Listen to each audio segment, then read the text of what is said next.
Hey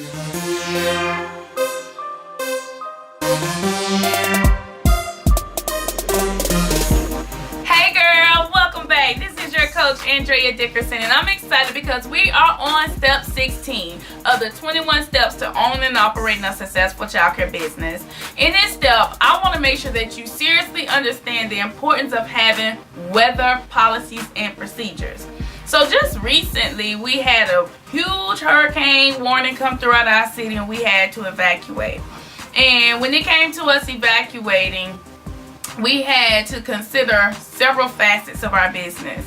And one of the facets that I want to talk to you about today is having a policy for your payments, a policy for evacuation, a policy for drills, transportation, and emergency transporting.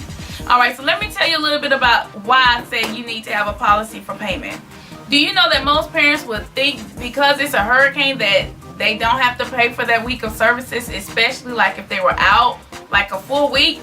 So you want to have a policy plan in place for emergency policies, because it's important that parents understand your policy in reference to whether they have to pay for their week of service or if they don't have to pay.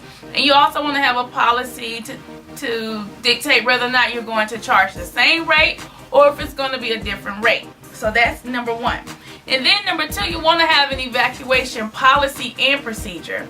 You know, sometimes staff may look at the images that you have up as far as your fire evacuation, but if there isn't a procedure that you have trained your staff on, when the going gets tough and it's time to evacuate, you're going to see people truly act as if they don't know. So I would suggest that every 30 days you have a policy and procedure in place where you train your staff on how to evacuate the children.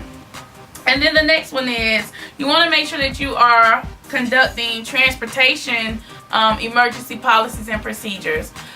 In my state, we're so heavy on the proper transportation procedures because of the death rate of children while being a part of our programs.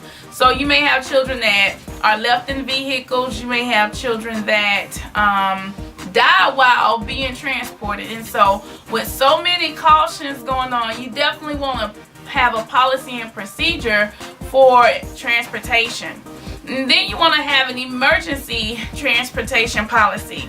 The reason being is because we are utilizing vehicles that sometimes break down in the middle of transporting children to and from school. And I know I've been there where our vehicle just shut down in the middle of the road and we had to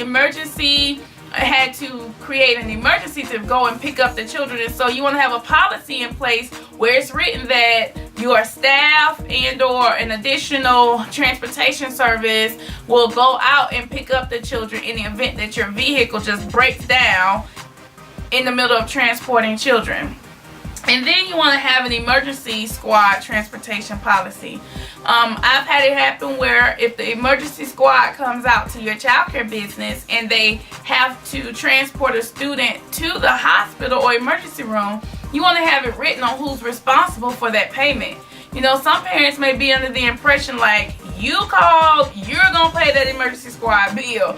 And so you want to make sure that you have it clear that I am not responsible for this emergency squad bill, and that you're giving parents the option of knowing that they have to pay for that bill themselves. So as you can hear, having these emergency policies in place will literally cause you to think ahead and be properly planned out, and also to properly practice it and go through a drill with your team or go through a drill yourself, just to make sure that everything that it pertains to an emergency system has been thought out, planned out, and applied to make sure that it can truly save your business in the long run.